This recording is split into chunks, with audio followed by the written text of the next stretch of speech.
Bonjour à tous. Quelle est l'approche la plus adaptée pour travailler ma problématique? Est-ce que c'est la désensibilisation oculaire? Est-ce que ça va être l'hypnose thérapeutique? Eh bien, avant tout, voilà, on pourrait évoquer que tout ce qui concerne l'accompagnement émotionnel, je vais revenir un petit peu sur cette notion d'émotionnel parce que c'est souvent mal compris. Donc, tout ce qui concerne les accompagnements émotionnels, c'est de la position thérapeutique basse. Ce que ça veut dire, c'est que c'est au praticien à s'adapter à vous, et certainement pas l'inverse. Donc il va, de toute manière, j'imagine, vous présenter ce qu'il propose, et puis après, libre à vous de choisir quelle approche. Bien sûr, si vous lui demandez son avis, il vous donnera peut-être son avis. C'est aussi pour ça que j'offre du temps, voilà, c'est important pour moi. Ce temps permet justement de, pourquoi pas, proposer les deux approches si on le souhaite. Néanmoins, on pourrait évoquer qu'il y a quand même cette idée, quand on travaille sur soi, pour le dire ainsi, de responsabilisation. C'est-à-dire on est amené à se responsabiliser. C'est-à-dire on est amené aussi à conscientiser que la problématique, ce n'est pas forcément les autres, même si on peut avoir vécu des choses dures, je le conçois avec des gens, c'est la manière dont on réagit. C'est-à-dire que certains d'entre nous, on va être apaisés, on va se sentir mieux par rapport à des événements qu'on a vécus. C'est un des apports majeurs de l'hypnose thérapeutique, de la désensibilisation oculaire également, de prendre du recul, un recul nécessaire pour observer certains événements qu'on a vécus et se rendre compte, conscientiser, encore une fois, qu'ils sont terminés. C'est le propre d'un choc traumatique, c'est qu'on vit encore malheureusement dedans, dans le choc traumatique, sans trop s'en rendre compte. À ce titre-là, eh bien oui, la libération émotionnelle nous permet souvent de prendre un nouveau départ, ou en tout cas de nous soulager, de nous apaiser. Alors, quand on parle de libération émotionnelle, ça n'a rien à voir avec un étiquetage mental. L'étiquetage mental à sa place, comprendre les choses à sa place. Comprendre, on va prendre un exemple. Comprendre par exemple que je ne peux pas prendre l'avion parce que j'ai peur ou que j'ai eu peur lors d'un vol, c'est bien. Mais comprendre que j'ai eu peur ne libère pas ma peur. Et on aurait pu prendre beaucoup d'autres exemples. Comprendre par exemple que j'en veux terriblement à mon père ou ma mère ou à mon collègue de travail parce qu'il s'est passé ceci, bon, c'est très bien. Mais en quoi comprendre qu'il y a eu un événement toxique qui a eu lieu libère ce qui s'est passé. Donc quand on parle de la libération émotionnelle, on parle encore une fois de ce qui se joue sous les épaules, parce que nos émotions, c'est quelque chose qui est ressenti. Alors bien sûr, on pourrait dire qu'il y a des mécanismes de défense, il en existe un certain nombre, qui nous permettent justement de ne pas rencontrer ces émotions. Parce qu'effectivement, notre mental fonctionne à travers le passé et le futur. Et il a du mal avec tout ce qu'il n'arrive pas à analyser. Nous n'arrivons pas à analyser nos émotions. La seule chose qu'on peut faire, c'est y apposer souvent une toute brève histoire. Souvent, c'est un mot. Voilà. Et donc, cette sensation qui va être ressentie sous les épaules, encore une fois, c'est ce nœud dans la gorge, c'est la boule dans le ventre, c'est un poids sur les épaules, ça se libère. Ça se libère quand on arrive à prendre cette position de recul. Parfois, les événements les plus traumatisants arrivent en une seconde. Je prends souvent l'exemple d'une personne qui fait du vélo. Une seconde avant l'événement, le vélo, c'est sa passion. Une seconde après, c'est sa phobie. Voilà. Le simple fait de repenser à monter sur un vélo, eh bien, il y a la boule dans le ventre, cette fameuse anxiété qui va bloquer la personne qui ne pourra plus remonter sur le vélo. Pourquoi ? Il faudrait des semaines, des mois, des années de thérapie pour libérer quelque chose qui arrivait en une seconde.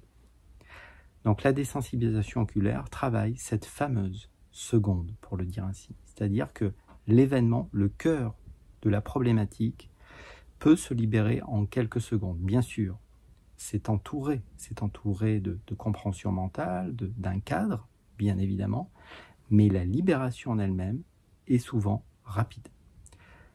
Ce qui se libère en réalité, c'est l'observation de l'événement. Et se rendre compte, cette observation de l'événement nous permet de conscientiser que c'est terminé. C'est pas une histoire qu'on se raconte, c'est réellement, on peut le vérifier jour après jour. Voilà. Et donc, effectivement, lorsqu'on s'est libéré de nos peurs, de nos colères, de nos tristesses, de nos angoisses, de toutes ces choses-là, ça nous amène à poser un regard différent sur les événements. Ça nous amène à conscientiser, à comprendre en réalité ce qui se jouait derrière ces émotions. Et ça, eh bien, la désensibilisation oculaire, l'hypnose aussi peuvent permettre de créer cette position d'observation qui, effectivement, nous permet de libérer pas mal de choses, qui permettent aussi de se poser, de s'ancrer, de s'ancrer dans la réalité. En tout cas, la première chose qui semble apparaître dans la réalité, c'est le corps. Et beaucoup d'entre nous, on ne porte aucune attention sur le corps. Dans les vieilles écoles d'hypnose, on disait que le but de l'hypnose, c'était de nous déshypnotiser. Effectivement, nos pensées voyagent encore une fois, soit dans le passé, soit dans le futur, et on est rarement ici, on est rarement présent. Donc, peu importe la problématique que vous avez, premièrement, il faut se tourner vers l'approche qui vous intéresse. Donc, à un moment donné, il s'agit de responsabilisation, de discernement aussi. C'est-à-dire, j'ai envie d'essayer cette approche. Voilà.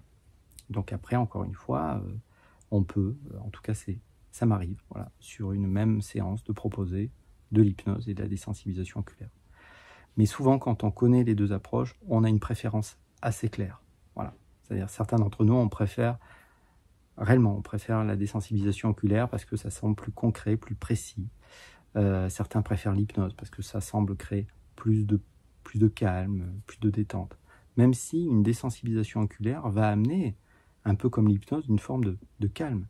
Il y a des gens qui ont la sensation que la désensibilisation oculaire les vide un peu. En réalité, c'est possible, hein, c'est vrai, quand on lâche effectivement un événement lourd ou extrêmement lourd, effectivement, voilà, on peut avoir l'impression qu'il y a un poids qui tombe. Mais ça crée aussi une grande détente. Plus vous êtes présent, ça vous amène, si vous voulez, la désensibilisation oculaire, ou l'hypnose thérapeutique à être plus présent.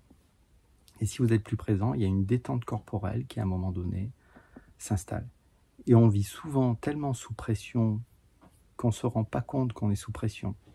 On vit tellement dans le stress qu'on ne se rend pas compte qu'on est dans le stress. Et donc, si vous voulez, c'est un des premiers apports de l'hypnose et de la désensibilisation oculaire, c'est que ça nous permet de nous apaiser, de nous calmer, tout simplement. Donc, quelle est l'approche la plus adaptée? Il n'y a pas de réponse. Voilà. Et encore une fois, c'est une position thérapeutique basse. Le praticien vous donnera son avis, si vous le souhaitez. Mais encore une fois, on essaye de créer quelque chose. On va dire, c'est important qu'il y ait une forme, pour mal le dire, de lien entre le thérapeute, une forme de confiance, entre guillemets. La confiance, c'est un grand mot, mais qu'il y ait une forme de lien, quand même, qui s'installe entre le thérapeute et la personne qui consulte. Ne serait-ce que pendant 1 heure ou 2. Voilà. Et c'est souvent ce lien qui permet justement une forme pour le dire ainsi, de résultat. Voilà. Et donc, souvent, la libération de nos problématiques passe par l'exploration émotionnelle. Voilà. Et c'est quelque chose de très simple, en réalité. Donc, le praticien prendra le soin de vous expliquer tout ça, si vous le souhaitez. Vous pouvez prendre rendez-vous en ligne. Vous pouvez me téléphoner également, si vous le souhaitez, me laisser un message, un mail, peu importe, peut-être. Voilà, à bientôt. Au revoir.